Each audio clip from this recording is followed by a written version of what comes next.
સૌ પહેલાં તો થોડી એક ક્ષમા માગી લઉં તમારા બધાની. ક્ષમા એ સેન્સમાં છે કે 12 જે મિત્રો છે એમને આપણે 4 સેશન છે, 4 સેશનમાં 4 વખત એટેન્ડન્સ ભરવાનું કીધું છે, તો એનું ખોટું ના લગાડતા. કેમ? કારણ કે ઘણીવાર એવું કહીએ કે પેલી માં હોય ને એ એના બચ્ચાને નાનું હોય ત્યારે જમતું ના હોય તો પણ કદાચ એકાદ લાફો મારીને જમાડે. તો ભાવ તો એનો ચોખ્ખો જ છે, શું મારા બાળકનું પોષણ થાય. તો અહીંયા બી કંઈક ભાવને પકડજો, કોઈ સિસ્ટમને ના પકડતા, નહીં તો ઘણીવાર એ સિસ્ટમ આપણે દુઃખી કરી દે. પણ આશય એ છે કે આપણે સરસ મજાનું આજે સુરેશભાઈ અહીંયા આપણી વચ્ચે છે અને આ દિવસ આપણો આજનો ખૂબ હેલ્પફુલ થાય. હવે આજના સેશનને લઈને જે વાત મૂકવી છે એવી છે કે નોર્મલી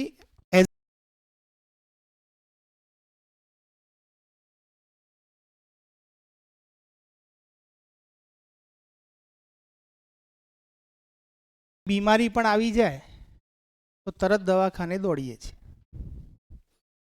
એટલે શરીરની બહુ ચિંતા તો કરીએ જ છીએ ને, સારી જ બાબત છે.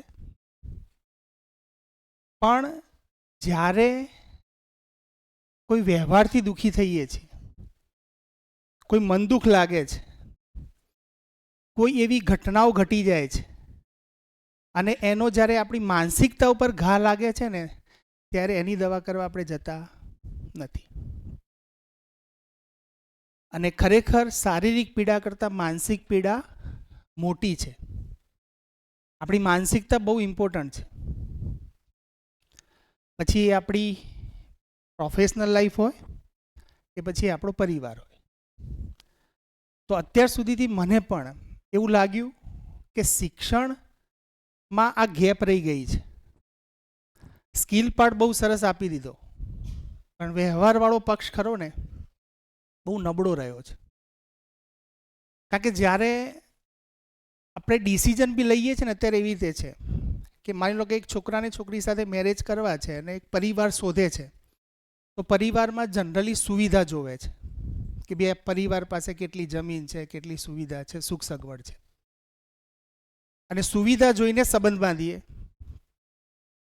તો કે સંબંધ બાંધ્યા પછી એ જ બે પતિ પત્ની વચ્ચે વ્યવહારની કાબિલિયત નથી, કેવી રીતે જીવા એનો કોઈ આધાર નથી અને જીવવાનો કોઈ વ્યવહારની કોઈ પ્રેક્ટિસ નથી. એના કારણે સુવિધા પક્ષ જોયો પણ વ્યવહાર પક્ષની અંદર કાચા રહી જવાય છે. માટે સમસ્યાઓ આજે પતિ પત્ની ઉપર સૌથી વધારે જોક્સ બને છે, સાસુ વહુ ઉપર સૌથી વધારે જોક્સ બને છે. આ જોક્સ બને છે એનો મતલબ કે એ સંબંધો એવા છે કે જેને લોકો ક્રિટિસાઇઝ કરી રહ્યા છે. આવી ઘણી બધી વસ્તુઓ છે. તો વ્યવહાર પક્ષને આપણે જોવો છે. આમ તો ખરેખર જોવા જઈએ તો નામ ટીચર ડેવલપમેન્ટ પ્રોગ્રામ આપ્યું છે, રિયલમાં ટીચર ડેવલપમેન્ટ કરતાં ખરેખર લાઈફ ઓરિએન્ટેડ વધારે છે. મતલબ કે આપણા લાઈફ માટેનો જ આ પ્રોગ્રામ છે. આ પ્રોગ્રામ ખરેખર કોઈ ટીચરના ડેવલપમેન્ટ માટેનો મને તો નથી જ લાગતો. કારણ કે ટીચર જ્યારે પોતાને સમજી લે ત્યારે તો સ્વાભાવિક રીતે બાકી બધું ઓકે થઈ જ જાય છે. તો ખાસ આગ્રહ છે કે આપણે આજના 4 સેશન રહેશે, એ 4 સેશન આપણે ખૂબ મન મૂકીને ભરીશું. અને આપણે બહુ સૌભાગ્યશાળી છીએ કે આપણી વચ્ચે જે સુરેશભાઈ છે એમનો નાનો પરિચય આપી દઉં. આમ તો એ પરિચયના મોહતાજ નથી આમ તો, કારણ કે એમને આમ તો જીવન વિદ્યા જે શબ્દ વાપરીએ છીએ આપણે, જે આપણે બધા પરિચિત છીએ. હવે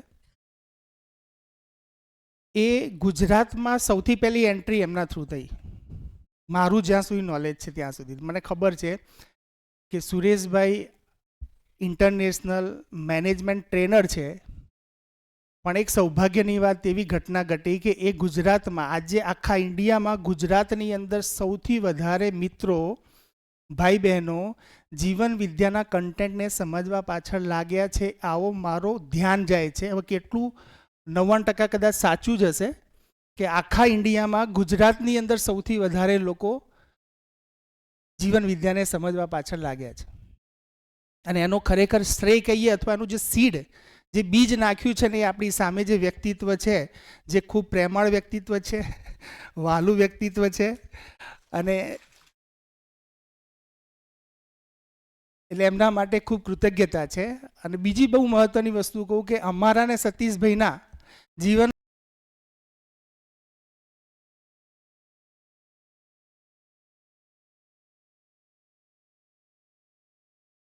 કન્ટેન્ટ સાથે પરિચય થયો પહેલી વાર, એ આજે જે આપણી સામે જે વ્યક્તિત્વ બેઠું છે એના આભારી છે. એટલે એમના માટે ખૂબ ખૂબ કૃતજ્ઞતા છે એન્જલ્સ પરિવાર વતી. એમનો જે આમ પરિચય આપું તો એમનું ખાસ મિશન એવું રહ્યું છે કે કોઈ પણ એઝ અ મેનેજમેન્ટ ટ્રેનર કોઈ પણ ઓર્ગેનાઇઝેશનના એક્સેલન્સ માટે એમની ભાગીદારી, એમનું કન્ટ્રીબ્યુશન, અને એમણે ઘણી બધી કંપનીઓમાં, કદાચ સતીશભાઈ કહેશે, ઘણી બધી કંપનીઓમાં, નેશનલ ઇન્ટરનેશનલ કંપનીઓમાં એમને પોતાની ભાગીદારી આપી છે આ બાબતે. બીજું, એમના એકેડેમિકમાં એ પોતે BE સિવિલ છે, MS એન્વાયરમેન્ટલ એન્જિનિયરિંગ કરેલું છે અને MBA કરેલું છે. ઇનફોર્મલ સ્ટડીમાં એમના જે રસના વિષયો છે એમાં સાયકોલોજી, સોશિયોલોજી અને ઓન્ટોલોજી, અને સાથે NLPનો પ્રોગ્રામ. અત્યારે કરંટ સ્ટડીમાં Madhyastha Darshan, Bhagavad Gita, neuro linguistic programme છે. બહુ મજાની વાત તો એ છે કે મને સતીશભાઈને ટ્રેકિંગનો ખૂબ શોખ છે અને અમારો બી પહેલો પરિચય ટ્રેકિંગમાં જ થયો હતો. એડવેન્ચરની અંદર એમને પોતે બેઝિક અને એડવાન્સ કોર્સ કર્યા છે રોક ક્લાઇમ્બિંગમાં. ઘણા બધા ટ્રેકિંગમાં પાર્ટિસિપેશન્સ છે એમના, નેશનલ, ઇન્ટરનેશનલ, USAમાં, ઓસ્ટ્રિયામાં.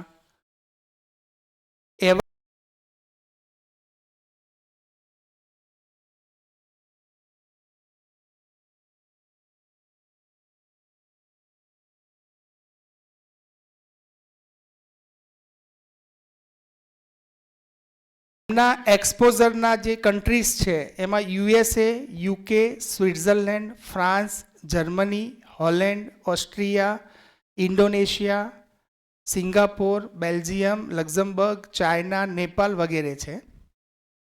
એમના ઇન્ટરેસ્ટમાં વોન્ડરિંગ in nature,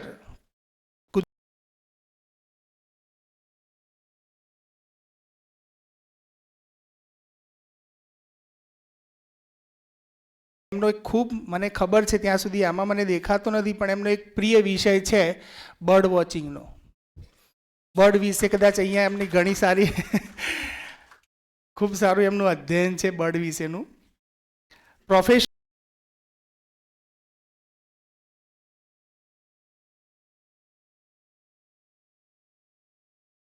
professional and personal as well as social and spiritual through values. તો આવા ખૂબ જ પ્રેમાળ અને વહાલા વ્યક્તિત્વને આપણે સ્વાગત કરીએ અને વધારે સમય ના લેતા, કારણ કે મને તો તમે રોજ સાંભળો છો. આપણે સુરેશભાઈને સાંભળીએ, સાથે સતીશભાઈને કંઈક નાનું એક ઇન્ટ્રોડક્શનમાં એડ કરું તો કાકાનો અને અમારો પરિચય કહ્યું એમ ટ્રેકિંગમાં થયેલો, પણ આમ જ્યારે બી મળીએ ને ત્યારે એમ બાપાનું ફિલિંગ થાય. હું અને વિનુભાઈ અને આ ત્રણેય બેઉ જણાને મળીએ ને અને ભેટે ને એવી રીતે, હું મારા જીવનમાં કહું કે હું મારા ફાધરને ક્યારેય ભેટ્યો નથી, પણ અહીંયા જોઉં તો એમ જ થાય કે મારા ફાધર આવી ગયા. એટલે એવું જબરજસ્ત ફિલિંગ થાય છે. એવી આ સુરેશ કાકાનું સ્વાગત કરું છું. અહીંયા બોર્ડ ઉપર જે એમને કંપનીમાં મેનેજમેન્ટ ટ્રેનર તરીકે જે સેવા આપી છે, ઇન્ટરનેશનલ, નેશનલ કંપનીઓ છે તે આપની સમક્ષ છે. ખાસ કરીને એમને એ સાલ મને ખ્યાલ નથી, પણ એમના બનેવી હસમુખભાઈ પટેલ જે DIG હતા અને એક સરસ મજાનું પેરેન્ટિંગ પ્રોગ્રામ ચલાવતા હતા, એમને ખૂબ સારો સહયોગ કરેલો છે સુરેશ કાકાએ, અને બહુ સરસ રીતે ચાલતું હતું. અત્યારે ખ્યાલ નથી ચાલે છે કે નહીં, પણ જ્યારે ત્યારે સાંભળેલું બહુ સારું પેરેન્ટિંગ પ્રોગ્રામ હસમુખભાઈ પટેલ દ્વારા, DIG હતા એમના દ્વારા ચાલતું હતું. તો પરિચય તો ઘણો થઈ ગયો છે. હવે આપણે એમના મુખથી જ આગળ આપણે જોઈએ આગળની યાત્રા શું છે આપણે આજના દિવસની એમના મોઢે સાંભળીએ. Thank you. આભાર.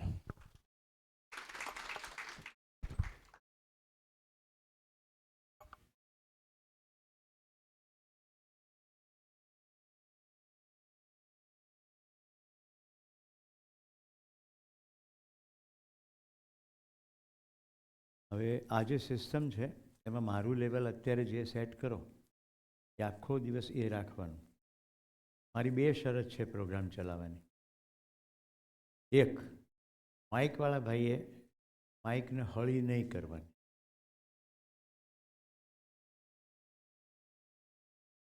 એનું કારણ છે એ જો હળી કરે ને તો એની હળી અહીંયા થાય. એટલે મારી દોરી તમારે હાથ, ઠાકોરજી મારું ગળું તમારે હાથ. અને બીજી શરત છે તમારે ચહેરો હસતો રાખવાનો. બહેનો જ્યારે હસતી હોય છે ત્યારે સુંદર લાગે છે અને ભાઈઓ કંઈ આપવા જ નથી. હજી વોલ્યુમ થોડું નીચે કરવું પડે. મારા વિશે જે કહેવાયું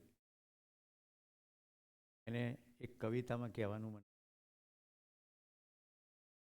કંઈ પણ કહું પહેલાં કહી દઉં, આખો દિવસ દરમિયાન એક પણ વસ્તુ વિષયની બહાર નહીં કહું. તમે આ વિષયની બહાર એને લો એ પ્રશ્ન મારો નહીં.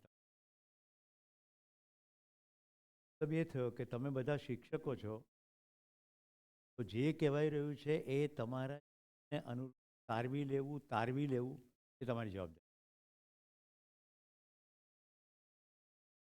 કંઈક આવું કેમ કહેતા હશે? કારણ કે આવી મને બહુ વખત પહેલાં ખબર પડી એટલે હું સારો શિક્ષક થઈ શક્યો. જે પણ ઘટનાઓ ઘટે, પ્રસ્તાવો આવે, બને એ તમામ સિચ્યુએશનમાં શિક્ષકે પોતાને માટેનો તારવી લેવું પડે. તો શિક્ષક સમૃદ્ધ થાય ને, નહીં તો સમૃદ્ધ કેવી રીતે થાય? તમે તમારું વિષય વસ્તુનું શિક્ષકો મારફતે મેળવતા હો. શિક્ષક તરીકે, વ્યક્તિ તરીકે સમૃદ્ધ થવા માટે શિક્ષક પૂરતું નથી. જેમ કે વિજ્ઞાનનો વિષય પ્રકાશ સંશ્લેષણ, કારણ કે એ લખ્યો જ ચોપડીમાં, વિદ્યાર્થીઓને તમે ભણાવી પણ તમારું ચામડી પ્રકાશ કરી રહી છે, વિટામિન ડી સિન્થેસાઇઝ થઈ રહ્યું છે, એ તો તમારી ઇતર જ્ઞાનમાંથી મળે. છાપામાં કોઈ આર્ટિકલ વાંચ્યો, કંઈ યુટ્યુબ, ડૉક્ટરે કીધું કે વીકનેસ લાગે, ડીની ડેફિશિયન્સી. ક્લાસમાં જ્યારે તમે પ્રકાશ કેવી રીતે સમજાવો? લીલી વનસ્પતિ સૂર્યપ્રકાશની હાજરીમાં આવું જ કહેશો ને? સમૃદ્ધ શિક્ષક શું કહેશે ખબર છે? લીલી વનસ્પતિ તો પોતાનો ખોરાક બનાવે છે, પણ આ લીલી નહીં એવી વનસ્પતિ પણ ખોરાક બનાવે છે. તો એ બાળક આખી જિંદગી સુધી પ્રકાશ સંશ્લેષણનો નિયમ નહીં ભૂલે. કારણ કે જે નિયમ છે એનો જિંદગી સાથે કનેક્શન છે, પરીક્ષા સાથે જ નહીં. મારી આ વાત સમજાય છે? હા. એ કેટલાકના ચહેરા તો એવા પડેલા છે જેમ કે મેં કોઈ ખતરનાક અપરાધ કર્યો હોય, ફાંસીએ ચડતા પહેલાં મારે છેલ્લી સ્પીચ આપવાની હોય,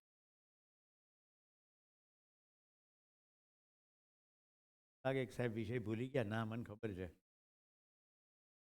તમને કવિતા કહેવાની. કવિતા માટે મન તૈયાર જોઈએ.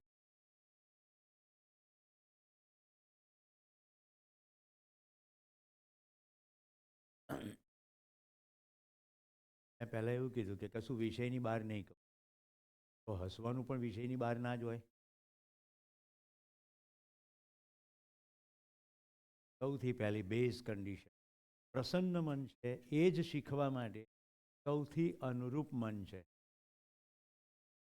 Careful state of the most. અંગ્રેજી બોલવાનો મને શોખ નથી. ક્યાંક ક્યાંક તમને અંગ્રેજી રેફરન્સ આપીશ કે તમને ખ્યાલ આવે કે આની ઉપર અગાઉ ખેડાણ થયું, ત્યારે આગળ વાંચી શકે. Careful state of mind. પ્રસન્ન મન એ શીખવા માટે અનુકૂળ મન. હવે કોણી ને પેટ ને આંખથી તો શીખાતું નથી. પણ આખી પ્રક્રિયા મનની છે. ત્યારથી કે એ ડાફોડિયા ક્યાં મારે, તમે તો બોર્ડ છે જ એ ઠીક હશે જતો રહ્યો છે. એટલે જોવે છે ખરો પણ છતાંય જોતો.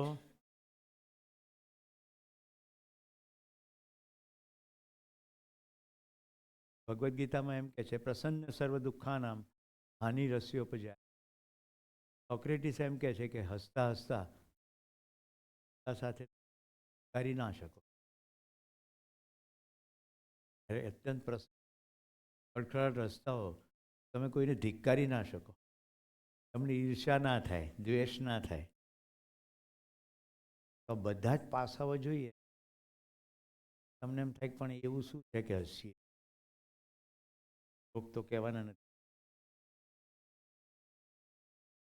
તો હું તમને અસ્તિત્વ વતી કેટલીક ખાતરીઓ આપું. આજના દિવસે આ ક્લાસમાં કોઈનું પણ મૃત્યુ આજના દિવસે તો નહીં જ થાય. કારણ કે આજે સવારે મેં ડાયલ કર્યો ઉપર નીચે જ્યાં થતો હોય. ઈશ્વર અલ્લાહ આશીર્વાદ મળી ગયા કે બિંદાસ જાઓ. આજે તારા કાર્યક્રમમાં આજે ડીસામાં એક પણ આતંકવાદી પ્રવૃત્તિ નહીં થાય. ઓર્ડર બહુ નહીં. આજે બરફના કરા નહીં પડે. આજે વાવાઝોડા નહીં આવે. આજે ભૂકંપ નહીં જ આવે એ પાક્કું. આ બધું તમને કદાચ વાહિયાત લાગતું હોય તો મને એ આવડી ગયું છે કે બોલવાનું શુભ. શુભ શું કામ બોલવાનું? કારણ કે શબ્દોમાં તાકાત છે. બીજી કેટલીક ખાતરી આપું. આ બંને ભાઈઓ એટલા ભલા છે ને કે એમને ખબર છે કે ના પાડી હતી તોય હળી કરી. પાછળ અવાજ નથી પહોંચતો તો મને કેમ મોટો મોટો લાગે? આ ડિફરન્ટ માઇકના ડિફરન્ટ લેવલ છે. સારું તો તમે શિવાજી બસ.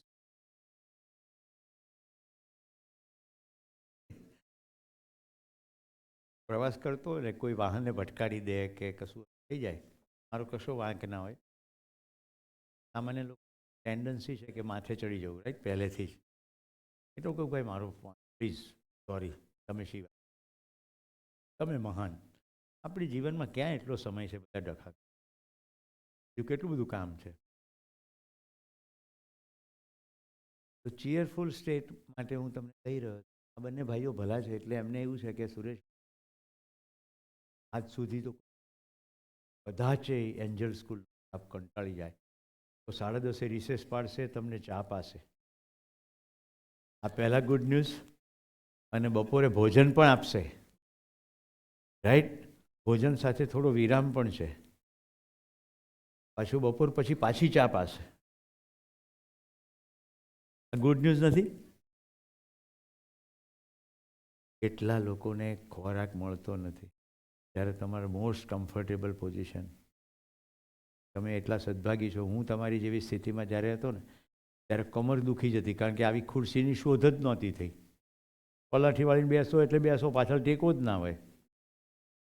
અને ઘણી એવી સભામાં બેસવાનું છે એમાં તકિયો મૂક્યો હોય, એ તકિયાને સેટ ટેકો દો, તકિયો પાછળ જતો રહે.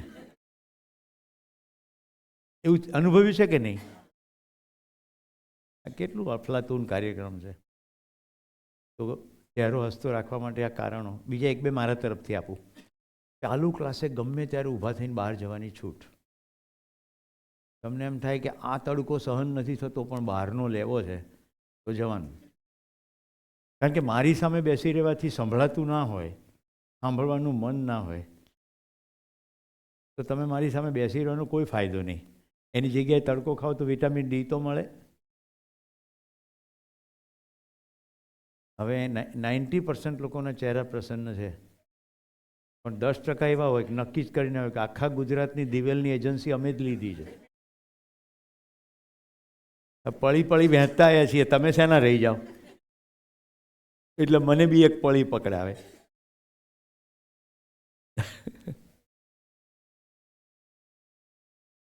હવે કવિતા કહું, હું તો બસ ફરવા આવ્યો છું.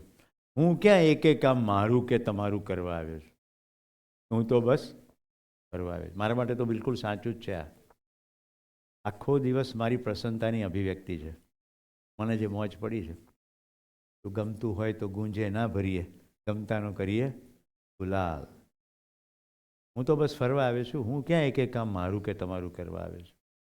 આ પથપરસી મધુર હવા, ગિરીશભાઈ, આ પથપરસી મધુર હવા ને ચહેરા ચમકે નવા નવા. કેટલા લોકો મને પહેલી વાર જોઈ રહ્યા છે શરીરથી? એવું મારા માટે પણ છે. હું તમને પહેલી વાર જોઈ રહ્યો છું. આપત પરસી મધુર હવાને ચહેરા ચમકે નવા નવા, રે ચહું ના પાછો ઘેર જવા. હું ડગ સાત સુખે ભરવા, અહીં સ્વપ્નમહી સરવા આવ્યો છું. હું તો બસ ફરવા આવ્યો છું.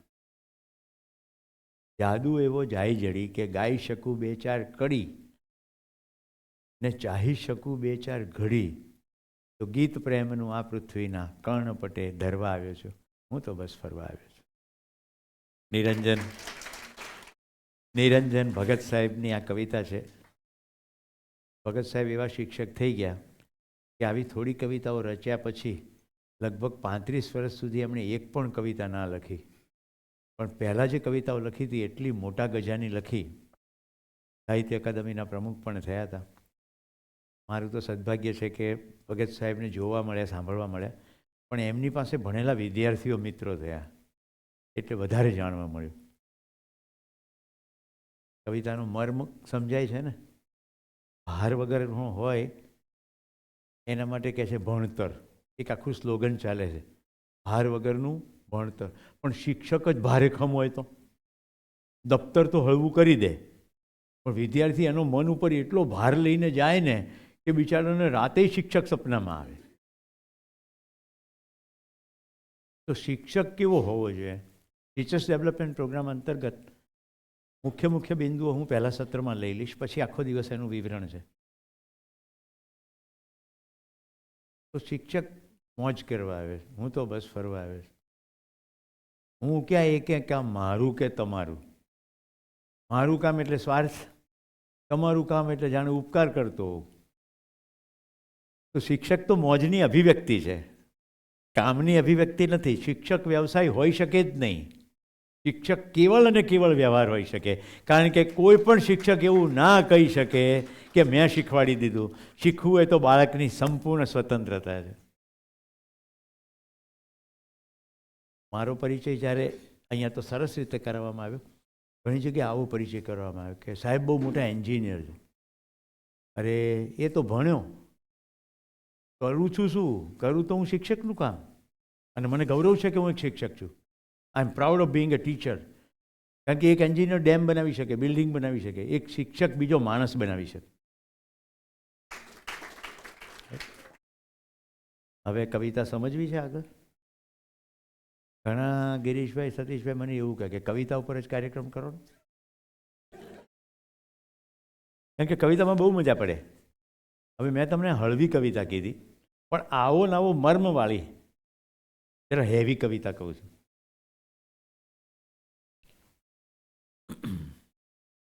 નિરુદ્દેશે સંસારે મુझे મુગ્ધ ભ્રમણ, પાંચું મલિન વેશે. કેટલી સમજણ પડી? હવે ચહેરા જરા. નિરુદ્દેશે એટલે ઉદ્દેશ વગર, સંસારે આ સંસારમાં, મુજ મારું, મુગ્ધ ભ્રમણ મોજથી ફરું છું, પાંચું એટલે ધૂળ, પાંચું મલિન વેશે. નિરુદ્દેશે સંસારે મુજ મુગ્ધ ભ્રમણ, પાંચું મલિન વેશે. ક્યારેક મને આલિંગે છે કુસુમ કેરી ગંધ, ક્યારેક મને સાદ કરે છે કોકિલ મધુર કંઠ. નેણ તો ઘેલા થાય નિહાળી નિખિલ ના સૌ રંગ. તમે દીપિકાબેન છો? હા. ક્યારેક મને આલિંગે છે કુસુમ કેરી ગંધ, ક્યારેક મને સાદ કરે છે કોકિલ મધુર કંઠ. નેણ તો ઘેલા થાય નિહાળી નિખિલના સૌ રંગ. નિખિલ એટલે અખિલ નિખિલ આકાશ. મન મારું લઈ જાય ત્યાં જવું પ્રેમના સન્નિવેશે નિરુદ્દેશે. હવે સમજાવું? કોઈ ઉદ્દેશ વગર, એટલે કોઈ મોટી ધાડ પાડવી છે એવો ભાર રાખ્યા વગર આ સંસારમાં હું મોજથી ફરું છું. ક્યારેક મને સરસ મજાની સુગંધનો સ્વાદ આવે છે, રાઈટ, કુસુમ કેરી ગંધ. ક્યારેક મને આલિંગે છે કોકિલ મધુર કંઠ, ક્યારેક હું કોયલના ટોંકા સાંભળું છું.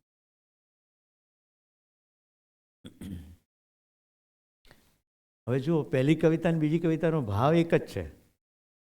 પહેલી નિરંજન ભગત સાહેબે લખી છે અને બીજી રાજેન્દ્ર શાહે લખી છે. રાજેન્દ્ર શાહને જ્ઞાનપીઠ એવોર્ડ મળ્યો હતો, રાઈટ. બહુ ઊંચા ગજાની કવિતાઓ એમણે લખી.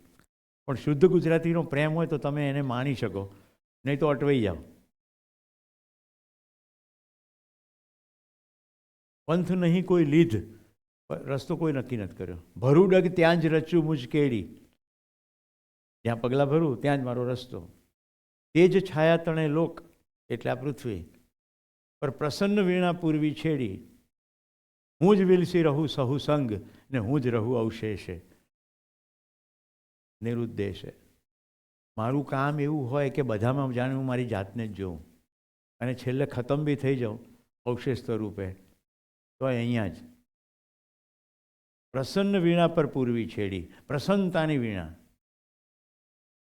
બંને કવિતા એક જ સરખા ભાવની છે. પ્રેમના સન્નિવેશે કહ્યું. પેલા નિરંજન ભગત શું કહે છે? જાદુ એવો જાય છેડી કે ગાઈ શકું બે ચાર કરી ને ચાહી શકું બે ચાર ઘડી. એક બીજા કવિ થઈ ગયા. પ્રીત કરું પ્રેમથી પ્રગટ થાશે અખિલ બ્રહ્માંડમાં, એક તું શ્રી હરિ જુજવે રૂપે અનંત ભાસે. વાત કરી પ્રેમની. કબીર સાહેબ શું કહી ગયા? ઢાઈ અક્ષર પ્રેમ કા પઢે સો પંડિત હોય. વિવેકાનંદજી કહી ગયા કે હું દુનિયાને માત્ર એક અને એક ઉપદેશ આપવા આવ્યો છું, પ્રેમનો. એક શિક્ષક પોતાના કામને, પોતાના વિદ્યાર્થીને, પોતાના વિષયને અને આ બધું જ્યાં ઘટી રહ્યું છે આ સમગ્ર અસ્તિત્વને પ્રેમ કરનારો ના હોય તો કશું શીખવી શકે નહીં. દેશને, દુનિયાને મળેલા શ્રેષ્ઠ શિક્ષકો કંઈ પણ કહે છે તો સરવાળે પ્રેમની જ વાત કરે. કુરાનમાં કહ્યું છે કે જે વ્યવહાર તને પસંદ નથી એવો તું કોઈની સાથે કરીશ નહીં. સમજાય છે? વેદમાં કહ્યું વસુધૈવ કુટુંબકમ, આખી પૃથ્વી વસુધા કુટુંબ છે. મારા પરિચયમાં વ્યવહાર શબ્દ વાપરવામાં આવ્યો, મેં એનું આ વિસ્તાર કર્યો આટલો. તો આખો દિવસ તમારી સાથે મારો વ્યવહાર હશે. એનો વ્યવહાર સમજવાનો, સમજાવવાનો. તો મિત્રો, આટલી પૂર્વ ભૂમિકા સાથે પહેલાં મારો પ્રશ્ન છે તમને, તમારામાંથી કેટલા લોકોએ જીવન વિદ્યા શિબિર નથી કરી? 2 3 4. ઓકે, તમે નથી કરી એટલે તમારા ધ્યાનમાં થોડા બિંદુઓ લાવી દઉં, એટલે આગળ ઉપર ક્યાંક રેફરન્સ થાય તો તમને તકલીફ ના પડે.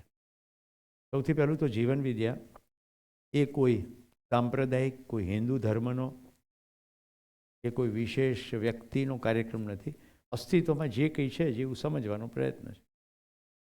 જેમ કે ગુરુત્વાકર્ષણનો નિયમ છે એ કોઈ ધર્મ કે સંપ્રદાયનો નિયમ નથી, રાઈટ.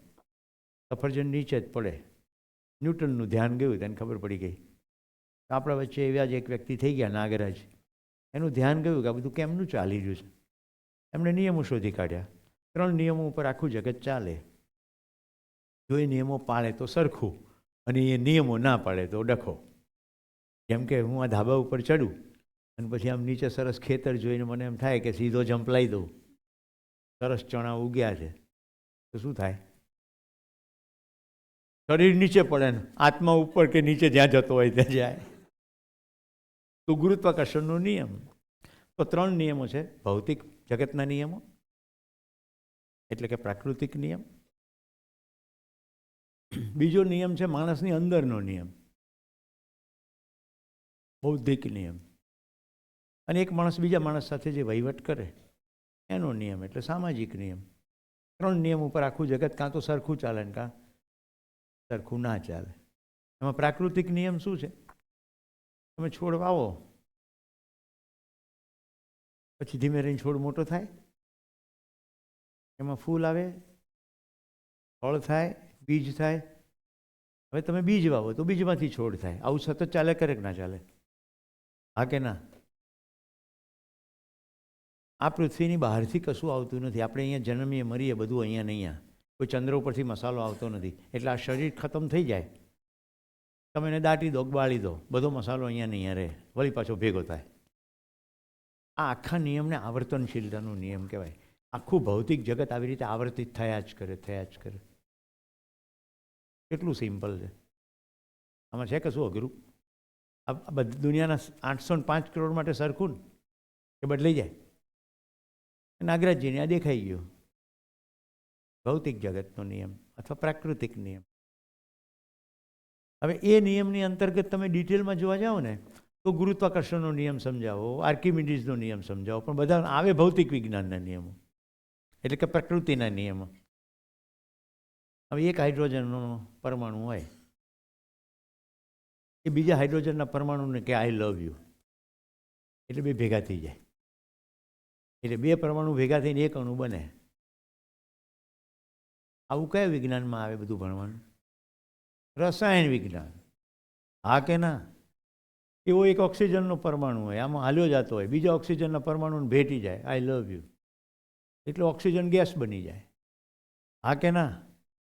એક હાઇડ્રોજનનો ગેસ હાલ્યો જતો હોય, બીજો ઓક્સિજનનો ગેસ હાલ્યો જતો હોય. એને એમ થાય કે સંસારમાં ઘણી બધી જરૂર છે, આપણે ક્યાં સુધી આઈ લવ યુ આવી રીતે કહીશું? આ સ્વાર્થી પ્રક્રિયા છે.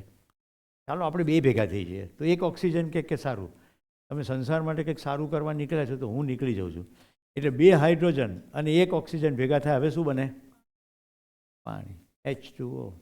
આમ સલ્ફર હાલ્યો જતો એ ભેગો થઈ જાય તો H2SO4. આમ બે બને, એસિડ અને બેઝ. H2SO4 એસિડ છે, HCl એસિડ છે, NaOH બેઝ છે. આખા સંસારમાં જેટલા પદાર્થો છે એ બેઝિકલી એસિડ ને બેઝને કારણે બને. એનાથી બધું બની જાય. તમામ પ્રકારના આવર્તક કોષ્ટકના બધી જ વસ્તુઓ સરવાળે પરમાણુની રચનાઓ છે. પરમાણુમાં ઊંડાણમાં જતા રહીએ તો નાભી એટલે કે ન્યુક્લિયસ, પ્રોટોન, ન્યુટ્રોન, ફરતે બધું ઇલેક્ટ્રોન. આ બધું ભણ્યા છો કે નહીં? કે હું કંઈ નવું કહું છું? આ બધું જીવન વિદ્યા જ કહી રહ્યો છું. આ બધું સમેટી લો એટલે ભૌતિક જગત, પ્રાકૃતિક જગતનો નિયમ. ક્લિયર? પછી કોઈકને વધારે રસ પડી જાય કે આ હાઇડ્રોજન આટલું થાય પછી થાય છે શું? કે આ બધું ભેગું થઈને પછી ક્યારેક એવી ઘટના ઘટે છે કે ઓક્સિજન આવે ને જાય, આવે ને જાય, આવે ને જાય. તો કે કોષ બની ગયો, એક કોષી, લીલ, પછી બહુકોષી, પછી નાના છોડ, વેલા, મોટા મોટા ઝાડ, એટલે આખું વનસ્પતિ જગત. એટલે એક નવું વિજ્ઞાન આવી ગયું, બોટની. પણ હજી કોષો ભેગા થઈ ગયા, જરા મોટા વિકસિત શરીરો બન્યા, તો પ્રાણી વિજ્ઞાન. બધું મૂળ તો પ્રાણ કોષો બધા. આનો પીરિયડ લેવા જઈએ તો સાંજ પડે. એટલે આટલું પ્રાકૃતિક નિયમ ખબર પડી ગઈ. હવે બૌદ્ધિક નિયમ. જે માણસ સંગ્રહ કરે ને એને સૌથી મોટી સમસ્યા શું થાય ખબર? ભય લાગ્યા કરે કે આ મારો સંગ્રહ કોઈ લઈ તો નહીં જાય ને. હા કે ના? અને જેટલો વધુ સંગ્રહ કરે ને એટલું મોટું તાળું લેવું પડે. એટલે ઘરની બહાર નીકળતા તાળા મારવા પડે. હવે સંગ્રહ જ ના કર્યો હોય તો તાળું મારવું પડે. તો સંગ્રહ કરો એટલે એની સાથે ભય જોડાઈ જ જાય. એ પછી બેંકની અંદર ડિપોઝિટનો સંગ્રહ કર્યો હોય, ઘરમાં સામાનનો સંગ્રહ કર્યો હોય. હું મારા પત્નીને બહુ કહું કે તું છે ને પાટણમાંથી એકવાર સહેલું લીધેલું છે, સહેલું પહેર અને જે દાગીના છે બધા ચડાય, અને આજ તો ફક્કડ દાળ બનાય એમ. તો હસવા માંડે. તું હસે છે કેમ? કોકના લગ્ન હોય, કોકના લગ્ન હોય ત્યારે સહેલું પહેરવાનું, અને આપણા બેના લગ્ન થયા છે એનું કંઈ નહીં. કોકના લગ્ન હોય ત્યારે દાગીના ઠઠાડવાના 2-2.5 કલાક સુધી, અને હું આખો દિવસ અહીંયા સામે નમૂનો બેઠો છું. આ તમે જેમ હસો છો એ હસીને કાઢી નાખે છે, મારી વાત માનતી નથી. પણ દુર્ભાગ્ય એ છે કે દાગીના છે એટલે ઘરે તો સચવાય નહીં, એટલે બેંકના લોકરમાં મૂકવા પડે. સમજાય છે? મોટું તાળું એટલું નથી, દર મહિનાનું ભાડું આવે છે. વર્ષે લોકરનું ભાડું થાય કે નહીં, એટલે ભય ચાલુ થઈ જાય કે ભાડું ભરવું માટે કમાવું તો પડશે ને. હવે કમાવાનું શરૂ કરો, નોકરી કરતા હોય તો ભય શું થાય, નિશાળમાં જતા હોય તો નિશાળનો ટાઈમ 9નો છે, ટાઈમે પહોંચવું પડશે, નહીં તો પગાર કપાઈ જશે. આ બધું સમજાય છે તમને? આ જ જીવન વિદ્યા છે. બૌદ્ધિક નિયમ બહુ સિમ્પલ છે. 5 નિયમો છે, અત્યારે બધા ના સમજાવું, ખાલી અસંગ્રહ એક વસ્તુ પકડો.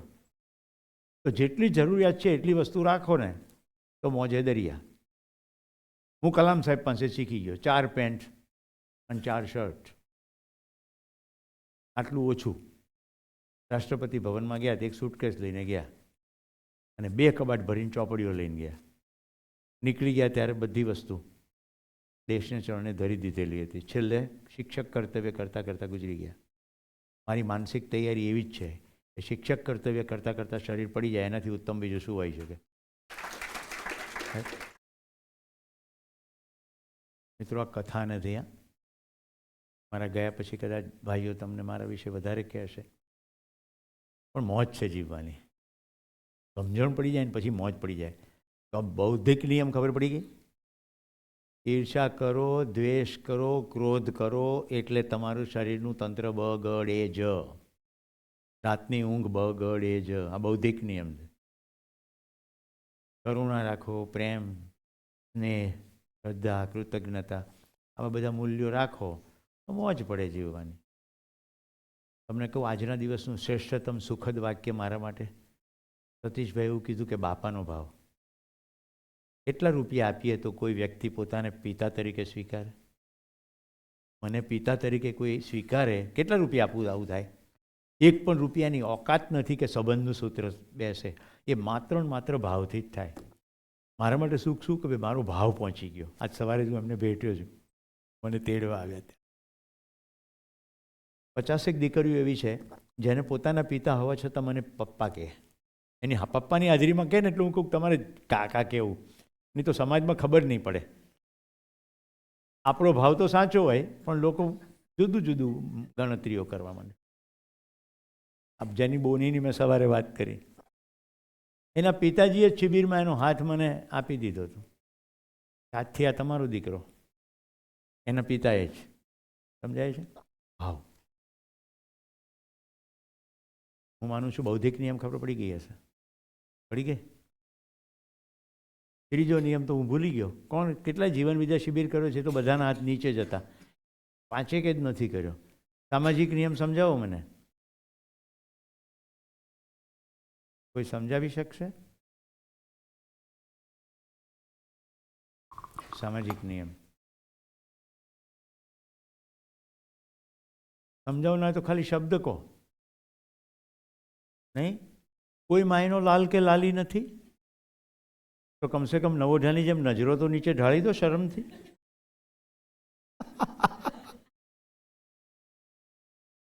એનીવે હું જ કહી દઉં. અરે વાહ, એક લાલો છે. માનવનો માનવ સાથેનો વ્યવહાર. પણ એ નિયમ કહો. નિયમ શું? જેમ પ્રાકૃતિક નિયમ છે એ આવર્તનશીલતાનો નિયમ છે, રાઈટ? એમ સામાજિક નિયમ 3 બાબતો છે એની અંદર. સ્વધન, સ્વનારી અથવા સ્વપુરુષ અને દયાપૂર્ણ કાર્ય વ્યવહાર. સ્વધન એટલે મહેનત કરીને લેવાય, અણહકનું લેવાય નહીં. ઇસ્લામમાં વ્યાજ ઉપર મનાઈ છે. એટલે કોઈકને પૈસા આપો એની ઉપર વ્યાજ ખાઓ એ ઇસ્લામને મંજૂર નથી. કેમ? તમે સૂક્ષ્મતમ જુઓ, શ્રમ વગરના પૈસા છે ને, મહેનત નથી કરી, ખાલી કોઈકને પૈસા આપ્યા ને એની ઉપર વ્યાજ ખાધું, એ યોગ્ય નથી. તો સ્વધન, મહેનત કરીને કમાઓ, પુરુષાર્થ કરો. તમે એવો પુરુષાર્થ કરો કે સમાજ ખુશ થઈને તમને આપે, એને પુરસ્કાર કહેવાય. એ પણ સ્વધનમાં જ આવે. આખા સમાજ માટે કશું કર્યું, આખી દુનિયા માટે કર્યું, નોબેલ પારિતોષિક. આખી દુનિયાના સંગઠનો ભેગા થઈને તમને કશું આપે પારિતોષિક, આ બધું સ્વધનમાં આવે. સ્વનારી અથવા સ્વપુરુષ સમાજે નક્કી કરેલા નિયમ અનુસાર પતિ પત્ની સંબંધ, તો આ પણ સામાજિક નિયમમાં આવે. અને ત્રીજું, દયાપૂર્ણ કાર્ય વ્યવહાર, અન્ય સાથે દયાપૂર્ણ રીતે વર્તવું, આ સામાજિક નિયમ. સિમ્પલ છે ને? એ કોઈ ધર્મ સંપ્રદાયનો વાત. આને જીવન વિદ્યા કહેવાય. જીવન વિદ્યા 7 થી 8 દિવસનો શિબિર સોમ ત્યાગીજી નામના શિક્ષક કરે છે. હું 5 દિવસનો શિબિર કરું છું. આજે મને એક વસ્તુ કહેવાનું મન થાય છે કે ગિરીશભાઈ, સતીશભાઈ મારો શિબિર ગોઠવવાની કોશિશ બહુ કરી, પણ હું અહીંયા આજે જ આવી શક્યો છું. કોઈકને કોઈક સંજોગોમાં તારીખો મેચ નથી થઈ, ક્યારેક મારું સ્વાસ્થ્ય સારું નહોતું, પણ શિબિરો થતા રહ્યા, કારણ કે મૂળ ભાવ તો શિબિરનો વહેંચવાનો હતો. એટલે મારી જ એક બેન ચેતનાબેન ઝાલા, જયભાઈ પટેલ, રાઈટ, આ બધા મિત્રો આવતા રહ્યા. તમે એ લોકોના શિબિરો કર્યા છે, પણ હજી મારે શિબિર કરવા આવવું છે. મે મહિનામાં છે, તો શિબિરો એવી રીતે થતા રહ્યા. તો મિત્રો, નાગરાજજીએ જે શોધી કાઢ્યું એ દર્શનને મધ્યસ્થ દર્શન કહે છે, જેમાં શરીરનો સ્વીકાર છે, શરીરનો તિરસ્કાર નથી, અને શરીરથી પર હું કંઈક છું, રૂહ, આત્મા, સોલ, એનો શુદ્ધ તર્કબદ્ધ જવાબ છે. અને તમે પોતાનામાં નિરીક્ષણ કરીને જોઈ શકો કે વિજ્ઞાન છે.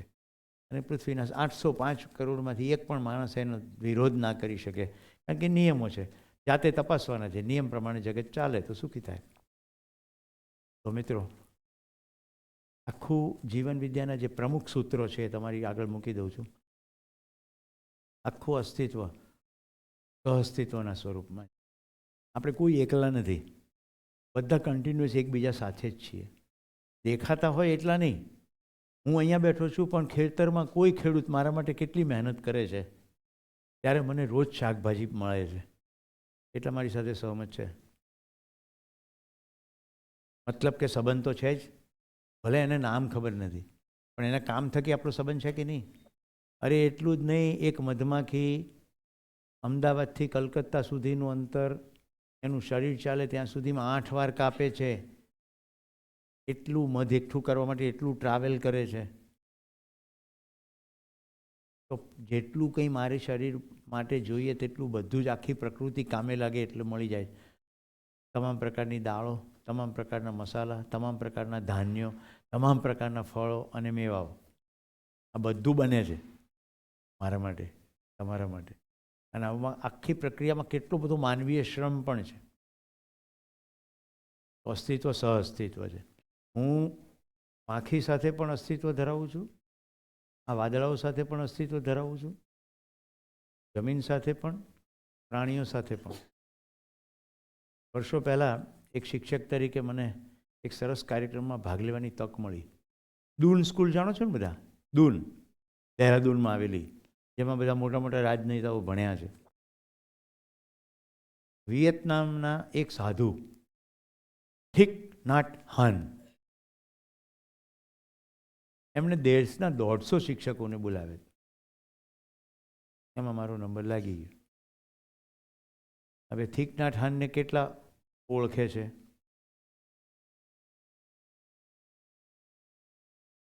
કેટલા પહેલી વાર નામ સાંભળ્યું? ઓકે, આપણે ઘણા ટ્રેનિંગ પ્રોગ્રામ કરવા પડશે એવું લાગે છે. શિક્ષક કભી સાધારણ નહીં હોતા, એ કેવી રીતે ચાણક્ય બોલ્યા છે ભાઈ? વિષયનું જ્ઞાન તમને શિક્ષક તરીકે પાવરફુલ નહીં બનાવે, વિષયનું જ્ઞાન તમને પોપટ બનાવશે, અને પોપટના પોપટ જ થઈ જતા હોય છે. જિંદગી કેટલામાં અટકીને ઊભી રહે છે? વિષય, પગાર, ઘંટ, પરિણામ પત્રક, એક દાડો રિટાયર, પતી ગયું. મારે આ ક્ષણે મરવાનું આવે તો અફસોસ નથી, કારણ કે શિક્ષક તરીકે જે કરવાની તક મળે છે બીજા કોઈ નથી મળતી, મને મળી.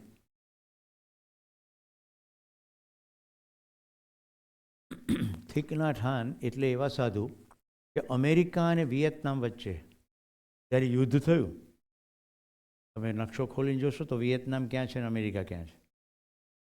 સામસામા મિસાઇલના મારા ચાલુ થયા તો વિયેટનામના આ સાધુએ કીધું કે આપણે તો બુદ્ધના રસ્તે ચાલવાવાળા જ લોકો છીએ.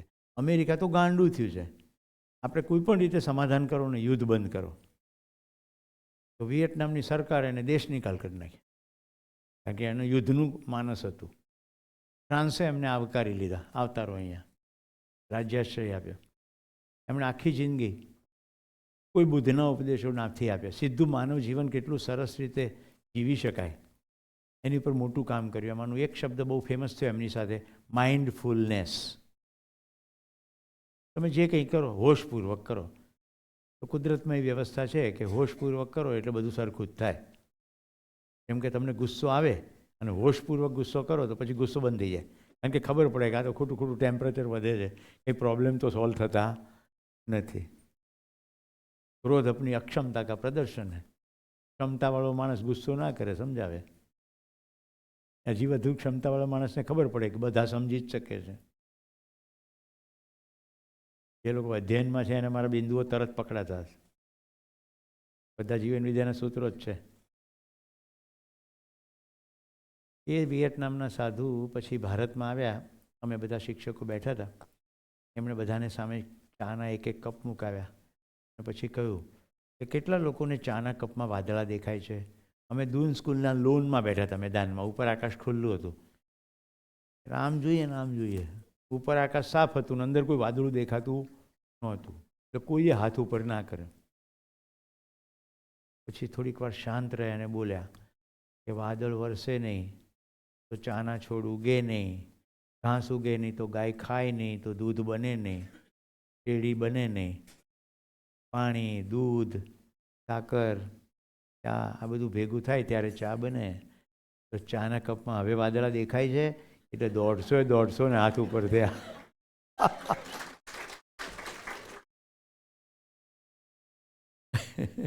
આને કહેવાય માઇન્ડફુલનેસ. એમની સાથે 3 દિવસ ગાળ્યા. સૂત્ર ઉપર આવી જઈએ પાછા. પહેલું સૂત્ર છે અસ્તિત્વ સહઅસ્તિત્વ છે. બધું કો એક્ઝિસ્ટ કરે. આવી ખબર પડી જાય ને તો શું થાય ખબર છે? મોજે દરિયા. તમે ખેતર જુઓ ને રાજી રાજી થઈ જાઓ કે મારા કોઈ પ્રયત્ન વગર મારા માટે ખોરાક તૈયાર થઈ રહ્યો છે. માખી, પતંગિયા, ફૂદા બધા કામ કરે છે. પૃથ્વી કામ કરી રહી છે, વરસાદ કામ કરે છે. મારે ખાલી જોવાનું. માણસ ભાળી અમથું અમથું આપણું ફોરે વાલ, નોટને સિક્કા નાખ નદીમાં, ધૂળીએ મારક ચાલ. ઉપરવાળી બેંક બેઠી છે આપણી માલા માલ, આજનું ખાણું આજ આપે ને કાલની વાતો કાલ. મકરંદ દવે. એટલાને એવો ખ્યાલ આવે છે કે હું અત્યારે પૂર્ણ ખુશીમાં છું, હું મારી પ્રસન્નતા વ્યક્ત કરી રહ્યો છું. જેને આ ખ્યાલ નથી આવતો એમના શટર બંધ છે.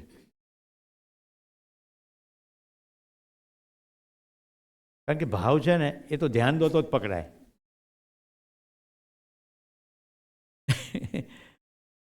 વાત ઉપર પાછા આવી જઈએ. અસ્તિત્વ સહઅસ્તિત્વ છે, ખબર પડી ગઈ. હવે બીજું સૂત્ર છે વિકાસ ક્રમ છે અને વિકાસ છે. ત્રીજું સૂત્ર વિકાસ ક્રમ છે એટલે શું? પદાર્થ અવસ્થા છે. પદાર્થોમાં અંદર અંદર ઘૂસપૂસ થાય. આઈ લવ યુ થાય એટલે H2O આવું બધું બની જાય. અને એ ક્રમના ભાગરૂપે પ્રાણકોશિકાઓ બને.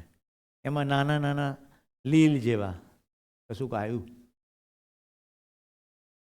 મને એમ કે થાળીમાં સફરજન આવ્યા. આને કહેવાય માન્યતા. પછી કોઈ તો કાળા રંગનું પાકીટ છે, આ તો સુરેશ પટેલ લાવેલા તે જ છે. મને તો ખબર જ છે પણ તમારું ધ્યાન દોરી રહ્યો છું. વિકાસ ક્રમ છે એ દેખાય છે, માન્યતા છે નહીં. તો વનસ્પતિને બધું જ વિકાસ દેખાઈ રહ્યો છે. લીલ પણ છે, ગુલાબનો છોડ પણ છે, તરુનું ક્ષુપ પણ છે અને વડનું ઝાડ પણ છે. એટલે આ વિકાસના ક્રમમાં આ બધું જ છે. વિકસી પણ રહ્યું છે અને સ્થિર પણ છે. લીમડો છે અને છે. લીમડાનું ઝાડ મરી જાય પણ લીમડો મરતો નથી. કેમ? લીમડામાં લીંબોળી થાય, વળી પાછી લીંબોળીમાંથી લીમડાનું ઝાડ બની જાય. આવું થઈ રહ્યું છે કે નહીં? વિકાસ ક્રમ છે અને વિકાસ પણ છે. મતલબ કે જે બની ગયું તે છે ને છે. ત્રીજું છે એટલે 1, 2, 3 ચોથું કે પાંચમું જે આવતું જાગૃતિ ક્રમ છે. જાગૃતિ ક્રમ છે એટલે શું? માણસ વધુ ને વધુ સમજદાર થતો જાય છે. આખી માનવજાત જુઓ તો યુદ્ધ પણ છે અને સાથે સાથે યુદ્ધનો વિરુદ્ધનું વલણ પણ છે. તમારા પછી કોઈને યુદ્ધ પસંદ છે? ટ્રમ્પ અને મોદીને બેસાડી દઈએ કદાચ એમને યુદ્ધ પસંદ હોય, પણ આપણને ઇન્ડિવિજ્યુઅલ વ્યક્તિને યુદ્ધ પસંદ. રાજનેતાઓને અંગત માન્યતાઓને કારણે એમને યુદ્ધ ગમતું હોય એવું બની શકે, પણ આખી માનવજાતને જોવા જાઓ અને આમ સર્વે કરો તો યુદ્ધ પસંદ નથી. તો એક વ્યક્તિને કે થોડા જૂથોને યુદ્ધ ગમે. હું તો આર્મીના જવાનો સાથે પણ રહ્યો છું. મારે જવાનું થયું ચાઇના બોર્ડર એટલે સિક્કિમ. સિક્કિમમાં એક કેપ્ટનને મળ્યા અને હું જવાનો માટે કામ કરું એટલે અમે ચા પીવા સાથે ઊભા રહ્યા. એમણે જ મને આગ્રહ કરીને ચા પીવડાવી. તો મેં કીધું આટલું બરફ, આટલી તોડી નાખી એવી ટાઢ, યુદ્ધ તો છે નહીં, તો તમે શું કરો? તો કે અમે ચાઇનાવાળાની સાથે ચા પીએ. મને બહુ રસ પડી ગયો કે કેમ કે એ માણસ છે ને એ માણસનું ભૂખ્યો જ હોય. આટલો બરફ સિવાય કશું જ નહીં તો માણસ જ ગમે, બીજું કશું ગમે નહીં. તો રોજ તો લડવાનું છે નહીં. જે દિવસે યુદ્ધ ડિક્લેર થાય તે દિવસે દુશ્મનાવટ, ત્યાં સુધી કોઈ દુશ્મનાવટ નહીં. હું તમને રેકમેન્ડ કરું છું એક ફિલ્મ જોવાનું, ક્યાં દિલ્હી ક્યાં લાહોર ફિલ્મનું નામ છે. ક્યાં દિલ્હી ક્યાં લાહોર. ભારત અને પાકિસ્તાનના એક સૈનિક આમને સામને આવી જાય છે યુદ્ધની પરિસ્થિતિ વખતે. હવે 2 જ જણા છે, ઓકે, અને 2 બાજુ કોઈ સપોર્ટ નથી. એટલું નિશ્ચિત છે કે જેની ગોળી ચાલી જાય અને બીજો મરી જાય તો પેલો બચે. હવે પાકિસ્તાનનો સૈનિક છે એ કોઈક મોટું ડબ્બા જેવી વસ્તુની પછવાડે સંતાઈ જાય છે અને ભારતીય સૈનિક છે એ ચોકીની અંદર છે. હવે ચોકી લાકડાની જ છે એટલે પાકિસ્તાની સૈનિક જેટલી ગોળીઓ મારે ને એટલી ગોળીઓ લાકડાની આરપાર વીંધીને અંદર જાય. પછી સરવાળે બંને ગોળીઓ બંધ કરે અને ભારતીય સૈનિક પોતાની ચોકીમાં બટેટા બાફે છે, ભૂખ લાગી છે. બારી ખોલીને પેલો જ્યાં સંતાયો છે ને ત્યાં ફેંકે છે અને બોલે છે, તુજે ભી તો ભૂખ લગી હોગી. હું એ અત્યારે રોમાંચિત થાઉં છું ને ત્યારે હું રડી પડ્યો હતો. મેં કીધું કેટલું ગજબનાક માનવીય તત્વ છે. ઇન્ડિવિજ્યુઅલ દુશ્મનાવટ કશી જ નથી, પણ બંને પોતપોતાની ફરજો નિભાવી રહ્યા છે. તુજે ભી તો ભૂખ લગી હોગી.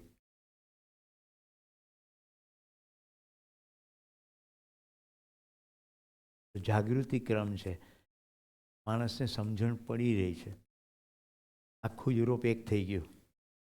પહેલાં 2 જર્મની હતા, દિવાલ તૂટી ગઈ અને જર્મની આખો દેશ એક થઈ ગયો. આખી માનવજાત એક થવા મથી રહી છે, કારણ કે આપણને જુદાઈ પસંદ નથી. થોડાક સમૂહને બાદ કરતાં આખી માનવજાતને તો શાંતિથી જ રહેવું છે. આ સમજાય છે કે નહીં? આને કહેવાય જે દિવસે માણસો બધા સંપીને રહેવા માંડે પ્રસન્નતાથી તો એવું કહી શકાય કે હવે જાગૃતિ છે. ત્યાં સુધી બધો ભ્રમ છે, મારું ને તારું. હું ઓનલાઈન ભણતો, મારી સાથે ઇબ્રાહીમ બાજવા પાકિસ્તાનનો વિદ્યાર્થી. અમે લોકો સાર્ક દેશોના બધા મિત્રો થઈ ગયા. તમને કદાચ આશ્ચર્ય નહીં થાય, ભારતની બહાર ભારતીયો અને પાકિસ્તાનીઓ સૌથી ઘનિષ્ઠ મિત્રો હોય છે. અહીંયા આપણને એવું લાગે કે દુશ્મન છે. હું સ્પષ્ટપણે કહું છું, પાકિસ્તાન આપણો દુશ્મન નથી, ભાઈ છે. 2 પક્ષે થોડાક માણસો બોલે એનાથી દેશ વચ્ચે દુશ્મનાવટ થતી નથી. મને પાકિસ્તાનમાં તાલીમ કાર્યક્રમ ચલાવવાનું આમંત્રણ મળ્યું. હવે જેમ સતીશભાઈએ આમંત્રણ આપ્યું ને તારીખો નહોતી, એ મારી તારીખો સેટ ના થઈ. અમારા બધાના વ્યવસાય કેવા છે, 2-3 મહિના પહેલાં તારીખો નક્કી થઈ જાય. એટલે કોઈ 1 અઠવાડિયા પહેલાં કહે કે તમે આવો તો ના જઈ શકીએ. તો મારા એક મિત્ર કમલભાઈ ડાબાવાલા નડિયાદમાં રહે છે, એમને તારીખો સેટ થતી હતી તો એ ગયા. કમલભાઈએ આવીને મને કહ્યું કે ભારતમાં મને જેટલો પ્રેમ મળે છે ને, આદર મળે છે, એના કરતાં 10 ગણો મને પાકિસ્તાનમાં મળ્યો. મને લાગ્યું કે બધા ભૂખ્યા લોકો છે. આમ લીટી દોરવાથી કંઈ દુશ્મનાવટ થોડી થઈ જાય. સમજાય છે હું જે કહી રહ્યો છું? અમન કે આશા નામનો કાર્યક્રમ ચાલે છે, 2 દેશો એક થાય એના માટેનો. ઇબ્રાહિમ બાજવા મારી સાથે ભણતો હતો, એ પણ એન્જિનિયર અને હું પણ બેકગ્રાઉન્ડથી એન્જિનિયર. એને ત્યાં ગયા પછી એન્જિનિયરિંગ છોડી દીધું અને જેમ આપણે યુપીએસસીની મદદથી આઈએએસ થવાય એમ ત્યાં પણ પાકિસ્તાની એડમિનિસ્ટ્રેટિવ સર્વિસીસ છે, એમાં પરીક્ષા થઈ ને એ ત્યાંનો એડમિનિસ્ટ્રેટિવ ઓફિસર થઈ ગયો. એટલે એની ટ્રાન્સફર ઇસ્લામાબાદમાં થઈ. એટલે જેવી ઇસ્લામાબાદમાં થઈને મને કે સુરેશ મારી પાસે હવે પાવર આવી ગયો છે, હું તને 24 કલાકમાં વિઝા અપાઈ દઉં. પાકિસ્તાનનું વિઝા માટે તમારે 2 મહિના રાહ જોવી પડે. હવે મને કહો, ઇબ્રાહિમ દુશ્મન છે? દોસ્ત છે.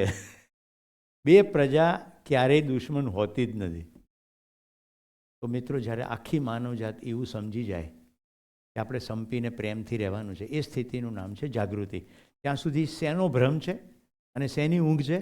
હું ભારતીય છું, તું પાકિસ્તાની છે, હું પુરુષ છું, તું સ્ત્રી છે, હું પૈસાવાળો છું, તું પૈસા વગરનો છે, હું ડૉક્ટર છું, તું એન્જિનિયર છે.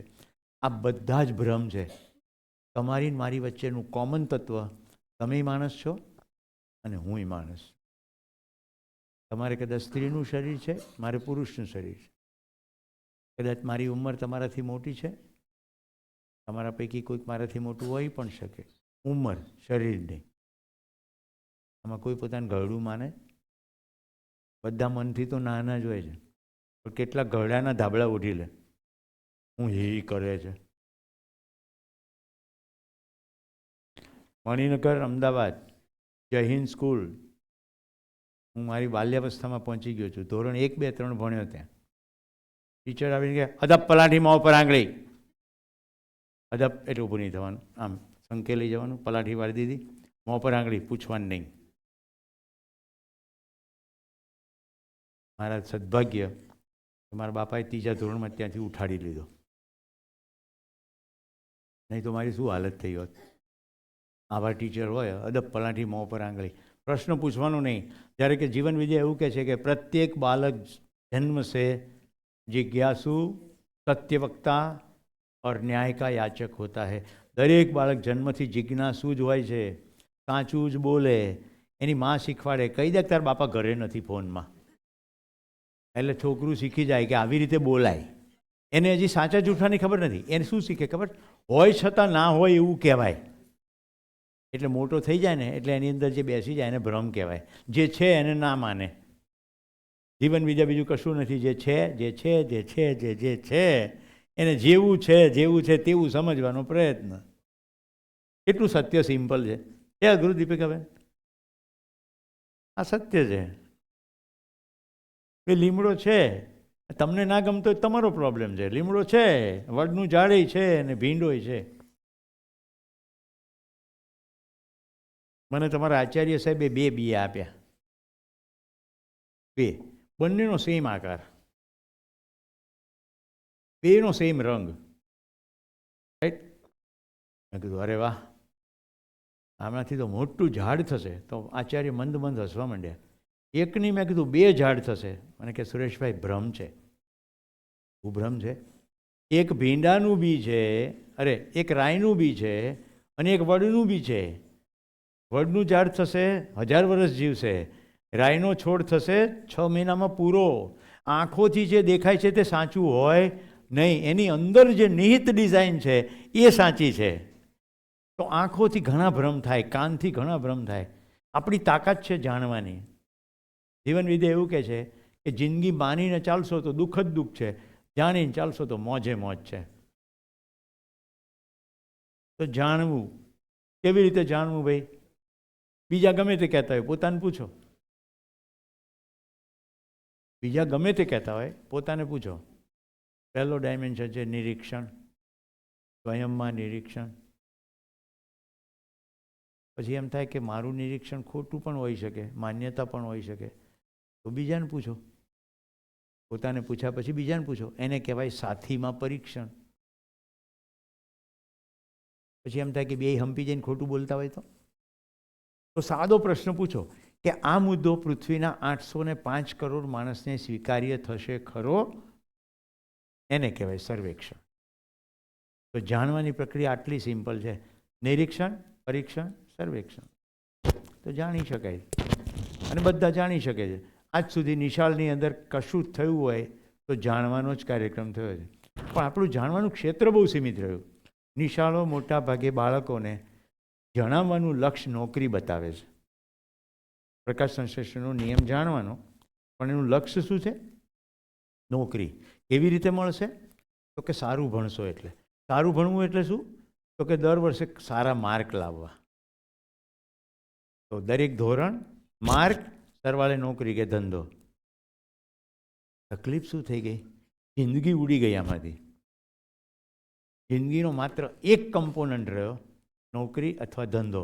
શેના માટે? તો કે પૈસા માટે. પૈસા શેના માટે જોઈએ? ખાવા પીવા માટે. એવું કદી જાણવાની કોશિશ જ ના કરી કે બે ભોજનની વચ્ચેની ખાલી જગ્યામાં શું? મિત્રો, મને જવાબ આપો મનોમન. શું ખાઈએ, કેટલું ખાઈએ ને ક્યાં ખાઈએ તો બે ભોજન વચ્ચે મન શાંત રહે? કઈ કંપનીનો ફોન, કયું મોડેલ લઈએ કે ફોનમાં મીઠી સંવાદિતાની વાત થાય?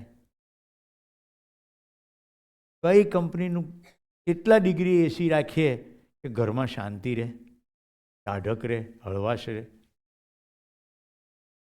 સમજાય છે મારા મર્મ? સાત સોનાનું ખાઓ પણ પતિ પત્ની કે બાળકો સાથે ડખો થયો હોય તો મનમાં શાંતિ રહે નહીં. ગમે એવો મોડલ એપલનું 51 નંબરનું લો ને, પણ સમજણ ના પડતી હોય તો વાત કરવાથી ખબર પડે નહીં. સમજવાની આખી પ્રક્રિયા સ્વયં કેન્દ્રિત છે. વ્યક્તિ ધ્યાન આપે તો સમજી શકે. મારી શિક્ષક તરીકેની હળવાશનું કારણ એ જ છે કે હું મારું બેસ્ટ કામ કરીશ. હું સાંજે એન્જલ સ્કૂલમાંથી જ્યારે જઈશ, અત્યારથી જ મને ખબર છે હું સંતોષ રીતે જઈશ, કારણ કે મારે કેવી રીતે વર્તવું હોય તો મારા નિયંત્રણમાં છે. તમે હસતો ચહેરો રાખો તોય ભલે, ના રાખો તોય ભલે. जीवन विद्याનું एक सुंदर सूत्र है, दूसरों की अयोग्यता से प्रभावित होना मेरी अयोग्यता है. મને મારું કર્તવ્ય ખબર પડી ગઈ.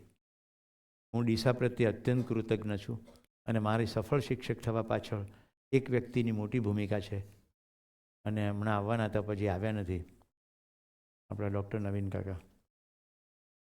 મેં જ્યારે કારકિર્દી શરૂ કરી શિક્ષક તરીકેની, એન્જિનિયરિંગ છોડી દીધું, તો મેં કાકાને કીધું, કાકા હું કોશિશ બહુ કરું છું, ક્લાસમાં નીચું વહી જાઉં છું, ખાતો પણ નહીં એ દિવસોમાં. હું સવારે ખાલી પેટ આવું, બપોરે જમું જ નહીં. કેમ? કારણ કે બોલવાની મજા આવે. પેટ ભરેલું હોય તો બોલવાની મજા ના આવે. પણ લોકો તો બધા સમજતા નથી. તેમણે મને ભગવાન બુદ્ધની એક વાર્તા કીધી. આનંદ ભગવાન બુદ્ધને કહે છે કે હું ઉપદેશ તો બહુ આપું છું પણ બધા એ લોકો રસ્તે ચાલતા નથી. તો બુદ્ધ કહે છે કે તારું કામ શિક્ષક તરીકે બીજ વેરવાનું છે. જો પથ્થર ઉપર પડશે તો પક્ષી એને ખાઈ જશે, જમીન ઉપર પડશે બીજ તો કીડા ખાઈ જશે. ભીની જમીનની અંદર બીજ પડશે, વરાપવાળી જમીન, તો એ બીજમાં અંકુરણ થઈ જશે. સુરેશભાઈ, મેં તો છૂટે હાથે વેર્યા છે બીજ, પછી વાદળ જાણે અને જાણે વસુંધરા. એક શિક્ષક તરીકે આપણું કામ બીજ વેરવાનું છે. આપણી પૂર્ણ નિષ્ઠાથી બીજ વેરે જવાના. જેવી વિદ્યાર્થીની ક્ષમતા હશે તે પ્રમાણે ઉગશે. તો હું પરમ આદરણીય ડૉક્ટર નવીન શાહ, નવીન કાકા પ્રત્યે કૃતજ્ઞતા વ્યક્ત કરું છું. એમણે જે મને પ્રકાશ આપી દીધો, આજ દિવસ સુધી શિક્ષક તરીકે કદી નિરાશા આવી નથી. આપણું કામ બીજ વેરવાનું.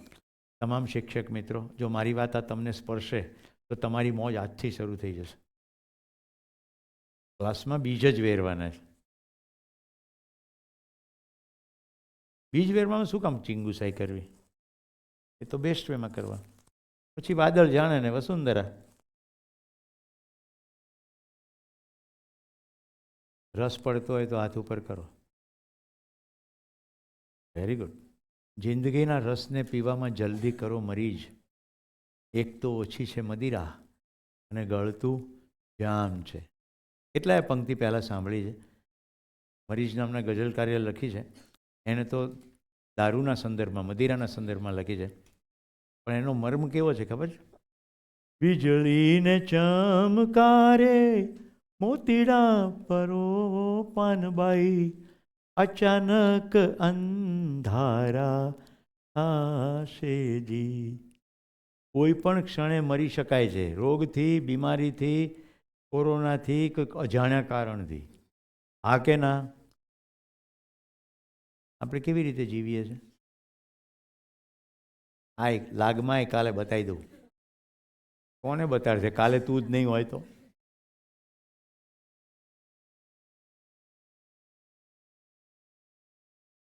એક શિક્ષક બીજ વેરવાની શ્રેષ્ઠ પ્રવૃત્તિ તો જ કરી શકે જો એને એ ખબર હોય કે મારી પાસે આ જ મિનિટ છે. જીવન વિદ્યાનું સૂત્ર છે અસ્તિત્વ નિત્ય વર્તમાન. કોઈ ભૂતકાળ નથી, ભવિષ્યકાળ નથી.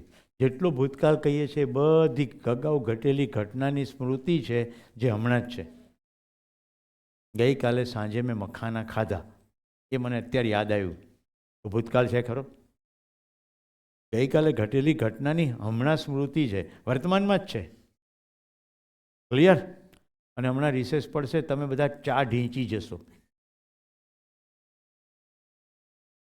તો ભવિષ્યમાં ઘટનારી ઘટનાની અપેક્ષા તો હમણાં જ છે, આ ક્ષણે જ છે. ક્યાં છે ભવિષ્યકાળ? એટલે ભવિષ્યકાળ જેવું કંઈ છે જ નહીં, ભૂતકાળ જેવું નથી, છે પ્યોર વર્તમાન કાળ. હમણાં ને આ જ ક્ષણ છે.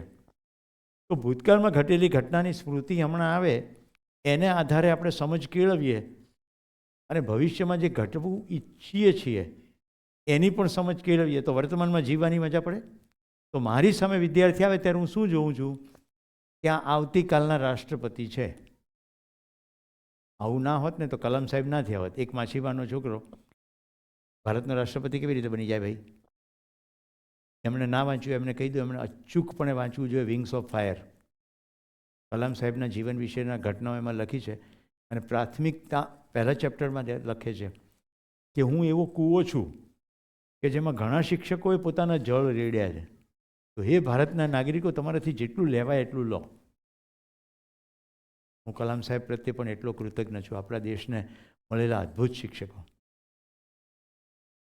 આખી દુનિયાને મળેલા અદ્ભુત શિક્ષકો, બુદ્ધ, કૃષ્ણ, મોહમ્મદ પૈગંબર સાહેબ, મહાવીર, જેને આપણે ધર્મ ઉપદેશકો કહીએ છીએ, એ તમામ ગ્રેટ શિક્ષકો થયા. એમણે આખી માનવજાતને શીખવવાની કોશિશ કરી. ભારતના રાષ્ટ્રપતિમાં Sarvepalli doctor Radhakrishnan, right, doctor APJ Abdul Kalam સાહેબ, આ બધા ગ્રેટ શિક્ષકો થયા.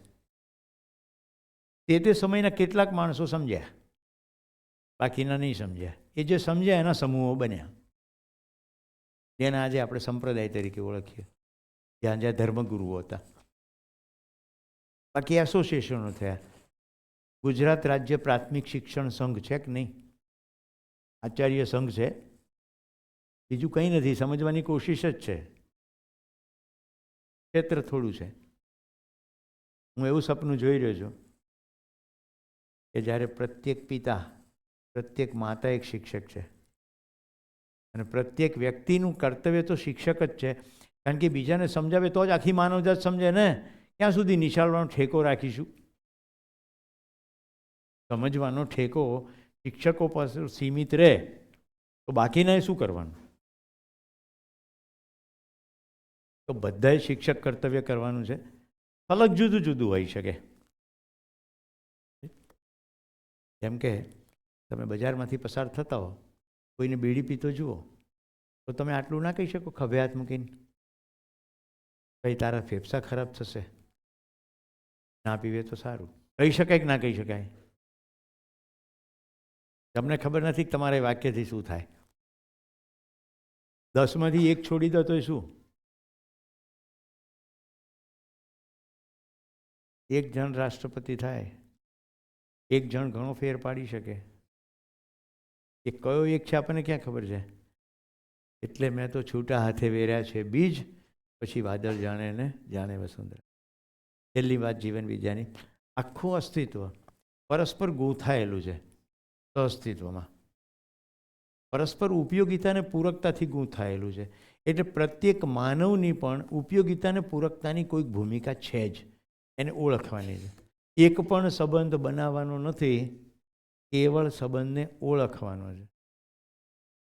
તો અંદર ડોક્યું કરીએ આપણી દરેકની અંદર કેટલીક કુશળતાઓ છે જ. જેમ કે હું આ ભણ્યા પછી પણ મને તેમ થયું કે મારે તો શિક્ષક કર્તવ્ય જ કરવું છે, એટલે મને એક પણ દિવસ થાક લાગતો નથી. શરીરની મર્યાદા છે, મારી કોઈ મર્યાદા નથી. એટલે શીખવતા સમજાવતા કદી હું થાકતો નથી. ગળું થાકી જાય, હું થાકતો નથી. તો વિચારની પ્રક્રિયા ચાલે જ કરે. આ માત્ર મારા માટે નહીં, તમારા બધા માટે સાચું છે. જોઈ લો અંદર આમાં જેટલી માઓ છે એ પોતાના સંતાનને જમાડતા, એના માટે રાંધવો બનાવતા કદી થાકશે નહીં. કર્તવ્ય એનું જ્યારે પોતાનું દેખાઈ જાય. પણ એવી માઓ હોય છે કે આ છોકરા ના જણ્યા હોત તો સારું તો કોણ જફા કરે, એવાય હોય, એવાય પિતા હોય. તો જેને સમજણ નથી પડી એને ત્રાસ થાય છે, અને જેને સમજણ પડી ગઈ છે એને. મારી 86 વર્ષની માં કહે છે, સુરેશ એક રોટલી લઈ લે. 86 વર્ષે પણ હજી ઉત્સાહ ઓછો થયો નથી જમાડવાનો. ખબર પડે તો ખ્યાલ આવે, શરીરથી વ્યક્ત થાય છે. એક મૂલ્ય છે, એ મૂલ્યનું નામ છે મમતા. મારી એક માનું નામ છે મીરા.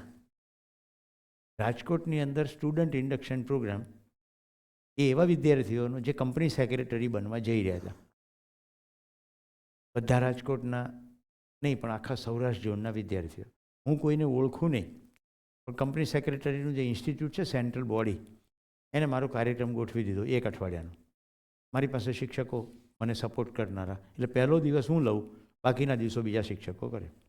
એટલે મેં સૂચના આપી કે રાજકોટ હું આવીશ, પહેલા દિવસે બધા વિદ્યાર્થીઓને કહી દો કે બધા પોતાનું ટિફિન લઈને આવે, ડબરો, અને હું બધાની સાથે ડબરા ઉજાણીમાં ભાગ લઈશ. બધું મારું તાલીમના અંતર્ગત જ આવવું હોય, એક્સરસાઇઝ બધી. બરાબર બપોરનો સમય થયો, આવો જ હોલમાં અમે પ્રોગ્રામ કર્યો હતો, એટલે બધું બેઠક ખસેડી નાખીને ત્યાં અમે ભેગા થઈને જમવાના. મીરા નામની એક સ્ટુડન્ટ આવીને મને કહે, સર બધા રાજકોટના નથી, કોઈ તો ઠેઠ વેરાવળથી આવ્યું છે, કોઈ ભુજથી આવ્યું છે. તો મને એમ થયું કે જે દૂરથી આવે છે એ તો ક્યાંક લોજમાં કે ધર્મશાળામાં ઉતર્યા હશે, એ કોઈ હોટલમાં ઉતર્યા હશે. બધાને તો ડબરો લાવવાની અનુકૂળતા ના હોય. 50 વિદ્યાર્થીઓ છે, તો હું 50ને ધ્યાનમાં રાખીને શીરો લાવી છું.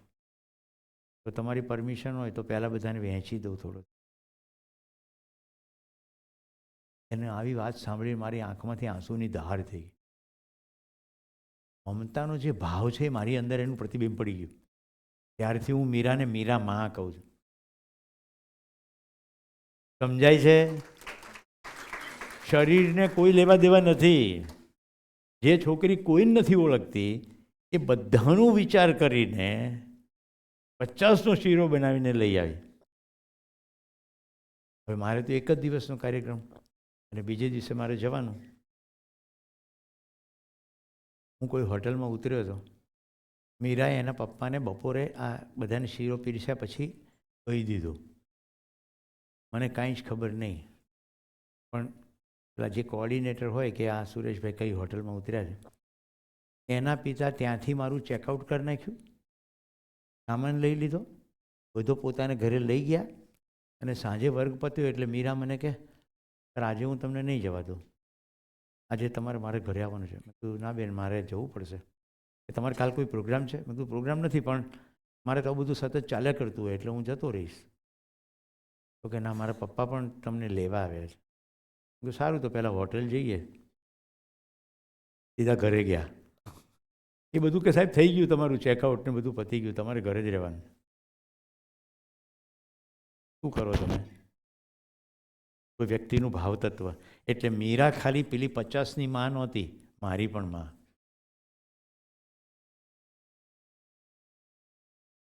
ત્યારથી હું એને માં જ કહું છું.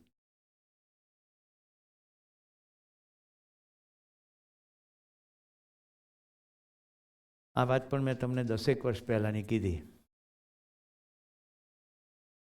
ભાવ બદલાયો હશે કે એવો ને એવો રહ્યો હશે.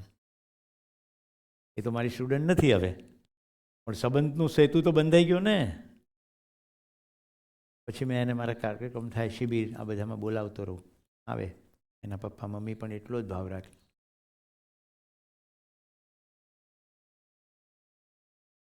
તો રાત દિવસનો રસ્તો વાલમ નહીતર ખૂટે કેમ?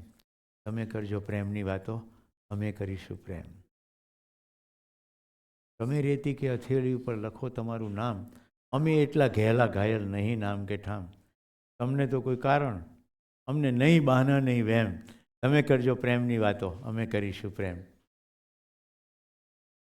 તમને ધુમ્મસ ઝાકળ વાલા, અમને ઉજળી રાત, અમે તમારા ચરણ ચૂમશું થઈને પારિજાત. પારિજાત ખબર છે ને, તોડવા ના પડે ફૂલ, જાતે ખરી જાય. તમને તો કોઈ કારણ, અમને નહીં બહાના નહીં વેમ. તમે કરજો પ્રેમની વાતો, અમે કરીશું પ્રેમ. શિક્ષકની અંદર આ ભાવ સ્થિર થયેલો હોવો જોઈએ. વિદ્યાર્થીને કોઈ પણ બહાના, કોઈ પણ કારણ, આપણે કોઈ કારણ નહીં, વરસવું એક જ કારણ, આપવું એ એક જ કાર્યક્રમ, શીખવવું સમજાવવું એ જ ફરજ, એ જ ધર્મ.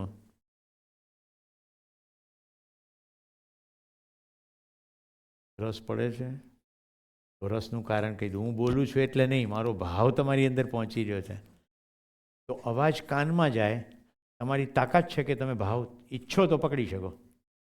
એટલે હવે જે ધ્યાન દે એને સમજાય, જે ધ્યાન ના દે એને ના સમજાય. એ પછી પ્રકાશ સંશ્લેષણનો નિયમ હોય કે જીવન વિદ્યાનો શિબિર હોય કે બીજો કોઈ પણ કાર્યક્રમ હોય, જે ધ્યાન દે એને સમજાય, જે ધ્યાન ના દે એને ના સમજાય. અને પ્રત્યેક માણસની અંદર તાકાત છે ધ્યાન દેવાની. શિક્ષકનું એક જ કર્તવ્ય છે ધ્યાન આકર્ષણ કરાવવું. એ ધ્યાન આકર્ષણ સ્ટોરીથી, કવિતાથી, દાખલાઓથી, દલીલોથી, ઉદાહરણોથી, પ્રયોગોથી કરી શકો. હવે દરેકનું ધ્યાન આકર્ષણ કરાવવા માટે એકની એક પદ્ધતિ બધે ચાલે નહીં. પદ્ધતિઓ અલગ અલગ હોઈ શકે. પેલી જે ટ્રે આવીને, આ બધો જે સામાન આવ્યો છે એમાં વિવિધ એક્સરસાઇઝ છે. મેં અમને આવતાની સાથે એક ડ્રાઈવ આપી દીધી, પણ હું કશું ઘરેથી નક્કી કરીને નથી આવ્યો હું આમ કરાવીશ. આમ કરાવી શકવાની શક્યતાઓ છે. કેમ? હું તમને મળ્યો નથી, મને કેવી રીતે ખબર પડે કે તમે કેવી રીતે તમારું ધ્યાન આકર્ષિત થશે? હું બંને ભાઈઓને અને આચાર્યોને અભિનંદન આપું છું. આ વર્ગ અત્યારે એકાગ્રતાની ચરમ ઉપર છે. કશું જ કરાવ્યા વગર ખાલી થોડાક વાસ્તવિક બિંદુઓ ઉપર તમે બધા એકાગ્ર છો અત્યારે. તો કશું કરાવવાની જરૂર છે? આ સત્રમાં આ ક્ષણે કશું કરાવવાની જરૂર નથી. હવે હું ઘરેથી એવું નક્કી કરવાનું કે પહેલા સત્રમાં આ એક્સરસાઇઝ કરાવવાની છે, એટલે મારો ડબ્બો બંધ થઈ ગયો, મારા શટર બંધ છે. હું મારા વિદ્યાર્થીઓનો ભાવ પકડવાની કોશિશ કરી રહ્યો નથી. મારે જે નક્કી કર્યું છે એ જ ભણાવવું છે. શિક્ષક અહીંયા નિષ્ફળ જાય છે. શિક્ષકને મેનુ હોઈ શકે નહીં, શિક્ષકને રસોડું હોય. મેનુ તો વિદ્યાર્થી નક્કી કરે, રાઈટ? રસોડામાં બધું જ હોય, તમામ મસાલા, તમામ ધાન્ય, તમામ દાળ. પછી વિદ્યાર્થી કે બોલ દીકરા શું ખાવું છે? પેલો કે આજ તો ખાલી ફુલકા રોટલી ખાવી છે, તો ફાઇન. બીજે કે આજ તો શીરો ખાવો છે, તો એ જ ઘઉંના લોટમાંથી શીરો પણ બને. ખ્યાલ આવે છે? હવે મજા શું છે ખબર છે? જો તમે રોટલી બનાવીને ગયા અને વિદ્યાર્થી રોટલી ના ખાધી તો શું થશે? આ મહેનત કરી કરીને મળી ગઈ તારા માટે. આ કોણ ખાશે? બહેનો આવું કે તારો બાપ ખાશે? બાપા ઘરમાંથી ટહુકે હું તો પેટ ભરીને બેઠો છું, હું નહીં ખાઉં, તારે ખાવું હોય તો ખા. તો પછી વેલી ઓર બગડે. હવે મારે તમારું ટાઢું ખાવાનું? ખ્યાલ આવે છે? રોટલી બનાવીને જઈએ તો શું થાય? એની જગ્યાએ મન ખુલ્લું રાખીને જઈએ તો રસોડું છે. અને એવું બને વિદ્યાર્થી કે આજે કશું નથી ખાવું, આ તો શીતળા સાતમનો ઉપવાસ છે. તો એમય હોય.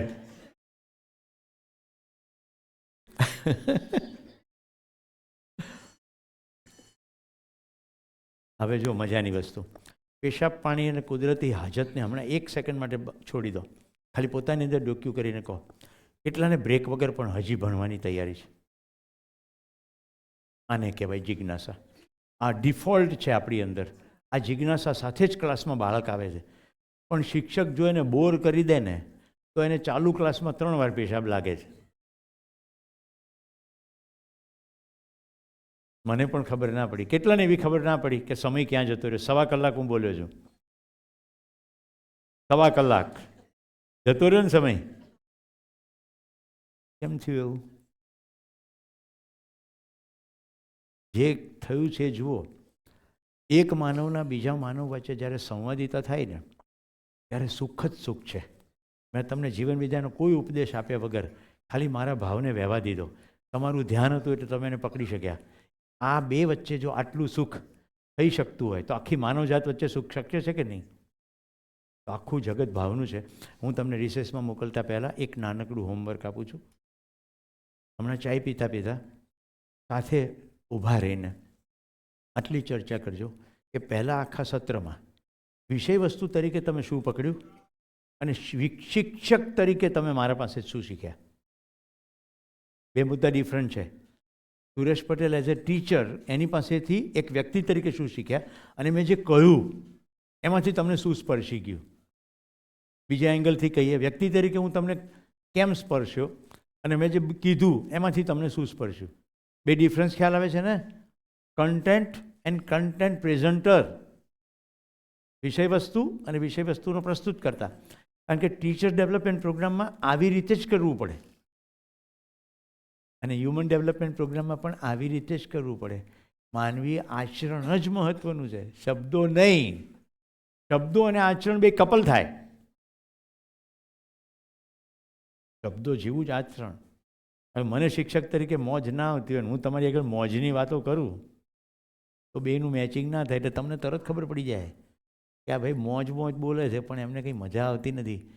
4 દાડાના કંટાળીને આપણી વચ્ચે આવીને બેઠા છે. આવી તાકાત છે તમારી અંદર.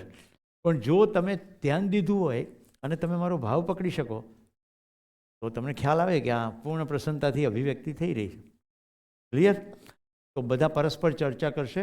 વિષય તરીકે શું પકડ્યું અને વ્યક્તિ તરીકે તમે શું પકડ્યું. આપણે આ ઘડિયાળ પ્રમાણે પાછા 11 વાગે મળીએ છીએ. 30 મિનિટ છે. ના, મને તો વાંધો નથી. મિત્રોને વહેલું આવવું હોય તો વહેલું. કારણ કે મેં સંખ્યા જોતાં એમ થયું કે આટલા બધાને પેશાબ પાણી કરવાના. આપણે એક કામ કરીએ, એ પણ મોજ છે. તમારી મોજ, કેટલા જલ્દી પાછા આવો છો.